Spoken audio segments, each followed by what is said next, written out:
My name is Aspen, and I was 23 years old when I had an abortion. My gut reaction was that I was going to be a mom. And his gut reaction to the news was, it's time to have an abortion. My process was about deciding whether or not I could be a single mom, because it was clear that this was a relationship that wasn't going to last. It was clear that if I decided to do it, that I was going to be primarily relying on myself. And it felt like one thing to become a mom, and then it was another thing to be really clear that it was going to be as a single mom.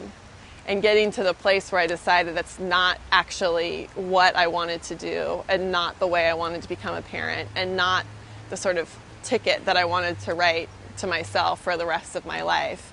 How I led up to my abortion was every day I basically woke up thinking a different thing. So one day I woke up thinking I was going to be a mom, and the next day I woke up knowing I was going to have an abortion. And every day it was like a whole new experience. But I kept going on the path to get an abortion because I wanted to keep my options open. And I knew that if I didn't set up the appointments, if I didn't call the insurance, that would, in essence, make the decision for me. And so I wanted to keep those options open. I didn't know if I was actually going to go through with the abortion until I signed myself in at the hospital. Immediately after the abortion, I felt like, because the process of leading up to it was emotionally charged. It was full of drama in my life. I didn't know what was going to happen. I had a lot of anxiety about what it would be like, and that it was all over just felt like a huge relief. Over the next couple of weeks, I started to really grapple with what this experience was really about for me, and what it said about me, and who I was, and did it resonate? Was it in tune and in line with my values and what I believed in?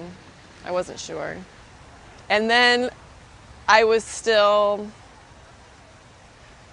sort of figuring out who this new me was, because I never believed that I would have an abortion. I never thought I would be stupid enough to get pregnant when I didn't want to be. I didn't think that I would, have unprotected sex. I mean, all these things that I've felt as a strong, capable, resourceful, mature adult person that I was, that these things,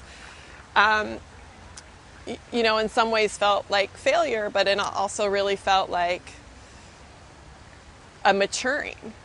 I really struggled in the months after the abortion. I was really surprised after my abortion that sort of talking about this emotional piece of it was not a part of the medical process. I talked to some friends, and then I think one of the smartest things that I ever did was I actually went out and found a therapist. And so I went through one-on-one therapy for almost 2 years, of which, I think the abortion in many ways was sort of the trigger or the door to get this conversation started. I think one of the things that makes us human is self-reflection, and our ability to look back at decisions we've made, at experiences we've had, and to make sense of them for ourselves, and to create personal meaning. When it comes to abortion, people have a lot to say, but when it comes to a personal experience, people are often left speechless. And I just was so sad, shocked, sad, surprised by this total disconnection between how the political debate about abortion happened and then what I was actually feeling and experiencing. Like never the two shall meet. If I was talking to a 23-year-old woman who is single and pregnant right now, what I have to say is that you have everything that you need to get through this experience. I truly, truly believe that. It may be hard, it may be easy. I don't know what's true for you as you face having an abortion or having just had one. But I know that you can find what you need, and that you will grow into the wonderful woman that I know that you are already and will be.